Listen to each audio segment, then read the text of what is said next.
Hello everyone.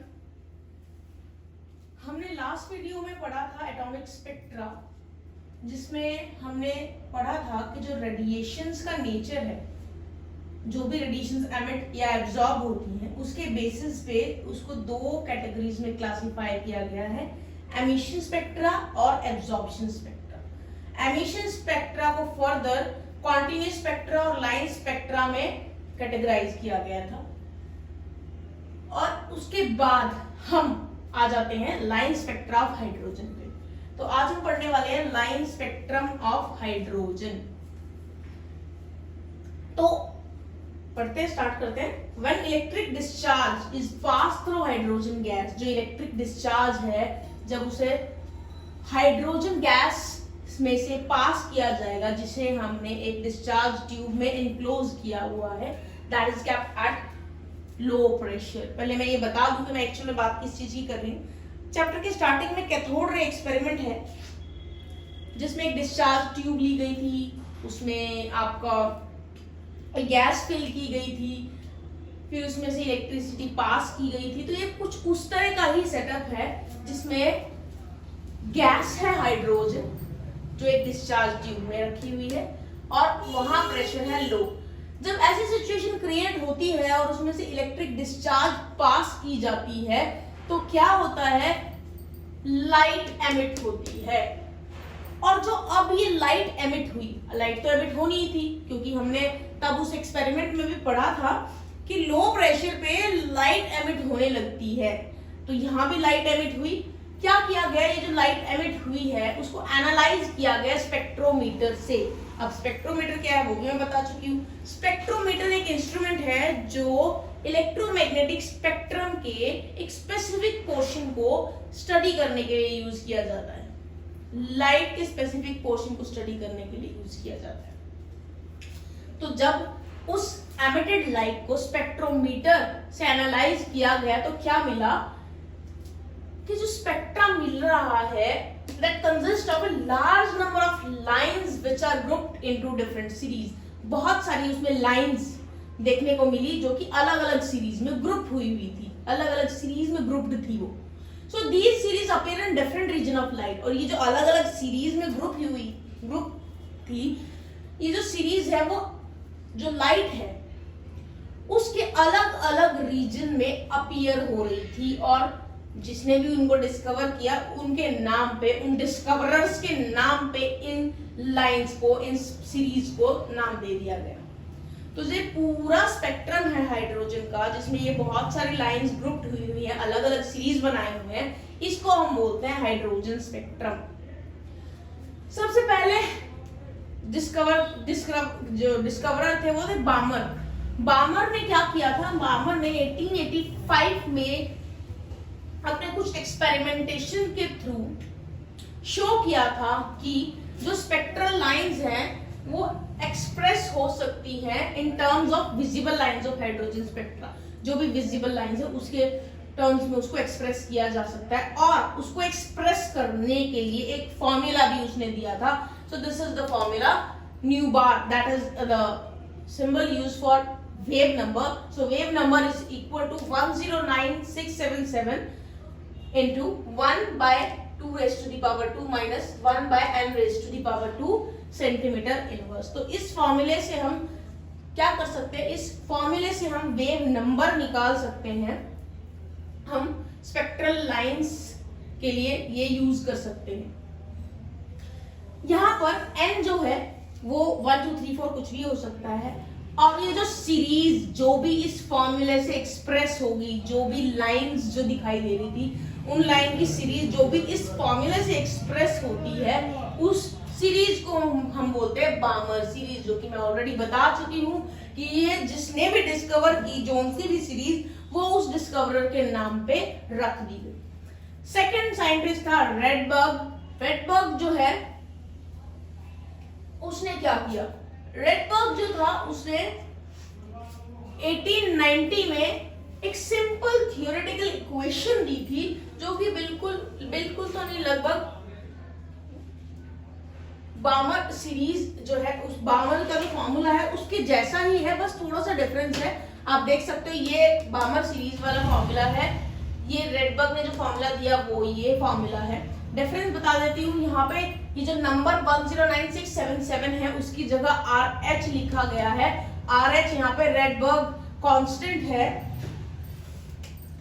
Rydberg constant है ये, जिसकी वैल्यू वही है 109677 सेंटीमीटर इनवर्स। यहाँ पर हमें 2 स्क्वायर लिखा था, रेडबर्ग ने यहाँ इस फॉर्मूले में n1 स्क्वायर लिख दिया है, यहाँ पे n2 स्क्वायर ही है जैसे कि बामर के फॉर्मूले में था। तो ज्यादा कुछ खास मॉडिफिकेशन नहीं है, सिंपल है ये भी। तो ये जो फॉर्मूला था ये रेडबर्ग ने दिया था, और यहाँ पर इंटीजर n1 और n2 इंटीजर ही है, 1 2 3 4 इनकी वैल्यूज हो सकती है, कुछ भी हो सकती है। तो यहाँ पे n2 की वैल्यू n1 से बड़ी होगी, और ये जो फॉर्मूला है ये सिर्फ हाइड्रोजन स्पेक्ट्रम के लिए ही है। और अगर हम किसी और स्पीशीज का स्पेक्ट्रा है उसकी लाइंस की वैल्यू जानना चाहते हैं वेव नंबर की, तो उसके फॉर्मूला ये बन जाएगा। बस यहाँ पे RH से के बाद में Z आ जाएगा। Z क्या है यहाँ पर? एटॉमिक नंबर है। तो इसमें भी अगर मैं हाइड्रोजन के लिए एटॉमिक नंबर 1 रखूंगी Z की जगह, तो यही फॉर्मूला बनेगा। So this was the formula given by Rydberg and that was the formula that given by Balmer.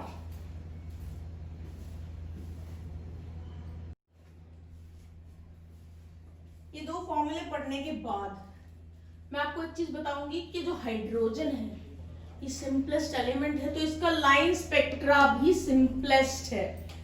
और अगर मैं इससे हायर एलिमेंट्स की बात करूं जिनके एटॉमिक नंबर हायर हैं, हैवी एटम्स हैं जो, उनके जो एटॉमिक स्पेक्ट्रा, इनके जो लाइन स्पेक्ट्रा होंगे वो कॉम्प्लेक्स होंगे। तो जैसे जैसे हम हायर एटॉमिक नंबर पे जाएंगे वैसे वैसे जो एलिमेंट्स हैं उनके स्पेक्ट्रा कॉम्प्लेक्स होते चले जाएंगे। But still there are few things which are common to all line spectra. क्या क्या है वो? सबसे फर्स्ट है line spectra of element is unique. हर एटम का, हर एलिमेंट का अपना खुद का एक स्पेसिफिक लाइन स्पेक्ट्रा होता है जो कि यूनिक होता है, जो किसी से मैच नहीं करता है। And there is regularity in the line spectra of each element. Line spectra में रेगुलरिटी भी होती है, इररेगुलर नहीं होते line spectra, there is regularity. So here I have made a table जहां पे सीरीज का नाम है, n1 की वैल्यू है, n2 की वैल्यू है, और उन सीरीज, ये जो सीरीज है वो किस स्पेक्ट्रल रीजन में पड़ती है वो भी लिखा हुआ है। जैसे ये जो सीरीज है 11 सीरीज, जिसमें n1 की वैल्यू 1 है और n2 की वैल्यू 2 एंड ऑनवर्ड्स है, उसका जो स्पेक्ट्रल रीजन है किस स्पेक्ट्रल रीजन में पड़ती है ये अल्ट्रा वायलेट रीजन की सीरीज है। ऐसे ही बामर सीरीज जो है जिसमें n1 की वैल्यू 2 है, n2 की वैल्यू 3 ऑनवर्ड्स है, वो विजिबल रीजन में आता है। ऐसे ही आपको बाकी सारी सीरीज की वैल्यू भी दे रखी है। रदरफोर्ड थ्योरी डिलीट हो चुकी है सीबीएसई के सिलेबस से इस साल, लेकिन हम फिर भी यहाँ पर ड्रॉबैक्स पढ़ेंगे रदरफोर्ड थ्योरी के, क्योंकि ड्रॉबैक्स पढ़ेंगे तभी तो रदरफोर्ड थ्योरी के ड्रॉबैक्स पढ़ने के बाद हम बोहास मॉडल ऑफ हाइड्रोजन एटम पे जाएंगे, क्योंकि एक की कमी निकालेंगे जब तो उसके लिए नई थ्योरी देंगे। सो रदरफोर्ड थ्योरी क्या कहती है, ये आपने पहले भी पढ़ा है, ये गोल्डफॉल एक्सपेरिमेंट जिसमें आपने पढ़ा था। So Rutherford nuclear model of atom was like a small scale solar system with nucleus। जैसे कि हमारा सोलर सिस्टम है जिसमें सन के अराउंड प्लैनेट्स रिवॉल्व करते हैं, तो रदरफोर्ड ने भी क्या कहा था, रदरफोर्ड ने कहा था कि एटम जो है उसमें न्यूक्लियस है which was compared as the sun, और electrons which was compared as planets। तो इलेक्ट्रॉन्स न्यूक्लियस के अराउंड रिवॉल्व करते हैं, घूमते हैं। तो यहां पर ये कंपैरिजन उसने दिया था, तो उस हिसाब से वो कंपैरिजन जो है अगर हम देखें तो Coulomb force that is equal to k q1 q2 upon r square, जहां पर q1 और q2 जो है चार्जेस हैं और r is the distance of separation of charges and k is the proportionality constant between the electrons and the nucleus। ये जो equation है कूलम फोर्स के लिए k q1 q2 upon r square, वो सिमिलर है उस इक्वेशन से जो ग्रेविटेशनल फोर्स के लिए दी गई थी। जो थी g m1 m2 upon r square, जहां पर m1 m2 था masses of the two objects, r was the distance of separation between those masses and g was the gravitational constant. तो ये जो दो इक्वेशंस थी वो सिमिलर थी, इसके बेसिस पे उसने ये मॉडल दिया था। तो अब आ जाते हैं उसकी लिमिटेशंस पे। सबसे पहली लिमिटेशन है it could not explain the stability of atom, ये एटम की स्टेबिलिटी को एक्सप्लेन नहीं कर पाया। तो देखते हैं क्यों नहीं कर पाया। So Maxwell theory of electromagnetic radiations के अकॉर्डिंग जो एक चार्ज बॉडी होती है, अगर वो किसी अट्रैक्टिव फोर्स के इन्फ्लुएंस में मूव करती है तो वो एनर्जी कॉन्टिन्यूअसली लूज करती है in the form of electromagnetic radiations. तो जरा इस मैक्सवेल की थ्योरी को एटम पे अप्लाई करते हैं। इलेक्ट्रॉन हमारा चार्ज ऑब्जेक्ट है, चार्ज बॉडी है यहां पर, and it moves around the nucleus because of the attractive forces between the electron and the nucleus।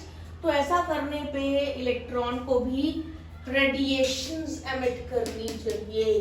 अगर ऐसा है तो क्या होगा? अगर ऐसा है तो इलेक्ट्रॉन एनर्जी लूज करेगा जितनी बार वो टर्न करेगा। देखिए स्पाइरल मैंने बनाया है, इलेक्ट्रॉन ऐसे गोल घूमेगा तो ये गोल ऐसे घूम के वापस से इस पाथ में नहीं आएगा, उसका पाथ धीरे धीरे छोटा होता चला जा रहा है। देखिए क्यों? क्योंकि हर टर्न पे, हर घूमने पे उसकी एनर्जी कम हो रही है, जिसके कारण उसका सर्कल छोटा होता जा रहा है। और ऐसा होने से धीरे धीरे गोल गोल घूम के एनर्जी लूज कर करके वो अल्टीमेटली न्यूक्लियस के अंदर गिर जाना चाहिए। इट मीन्स एटम स्टेबल नहीं होना चाहिए, पर एटम तो स्टेबल है। It means this theory fail. It never happened. This has never happened. अगर ऐसा होता तो मैटर एग्जिस्ट ही नहीं करता। Therefore, Rutherford model could not explain the stability of atom. इसीलिए ये मॉडल नहीं कर पाया explain stability of atom। दूसरा पॉइंट है it was unable to explain the electronic structure of atom। Atom की इलेक्ट्रॉनिक स्ट्रक्चर को भी एक्सप्लेन नहीं कर पाया। Rutherford established the presence of electrons in the extranuclear space। Extranuclear space मतलब nucleus के बाहर जो भी स्पेस है उसमें इलेक्ट्रॉन्स प्रेजेंट है, ऐसा रदरफोर्ड ने बोला था। लेकिन उसने ये नहीं बताया कि उस एक्स्ट्रा न्यूक्लियर स्पेस में इलेक्ट्रॉन्स की पोजीशन क्या है, ऐसा उसने नहीं बताया। और ना ही उसने बताया कि जो भी एक्सवाइजेड जो भी पोजीशन रहेगी इलेक्ट्रॉन्स की, वहां पर इलेक्ट्रॉन की एनर्जी क्या होगी। So he was unable to explain the electronic structure of atom, मतलब ना तो वो इलेक्ट्रॉन की पोजीशन बता पाया और ना ही इलेक्ट्रॉन की एनर्जी बता पाया। Third point, could not explain the atomic spectra. जो अभी हमने एटॉमिक स्पेक्ट्रा पढ़ा था, जिसमें हमने एमिशन स्पेक्ट्रा पढ़ा, एब्जॉर्प्शन स्पेक्ट्रा पढ़ा, फिर हमने लाइन स्पेक्ट्रा ऑफ हाइड्रोजन पढ़ा, ऐसा कुछ भी रदरफोर्ड ने नहीं बताया था। According to the Rutherford model of atom, the electron emit energy as radiation continuously। उसके accordingly electrons तो energy emit करते हैं, अभी मैंने यहाँ पर बताया था आपको। And in that case, the atomic spectra should always be continuous, क्योंकि एनर्जी कॉन्टिन्यूसली वो एमिट कर रहे हैं तो उनका स्पेक्ट्रा भी हमेशा कॉन्टिन्यूस होना चाहिए। However, actually the atomic spectra is discontinuous in the form of lines, जो कि मैं बता चुकी हूँ atomic spectra lines की फॉर्म में होता है। So in this way, by these 3 points, Rutherford theory failed, and this leads to the next model of atom, which we will discuss in the next video.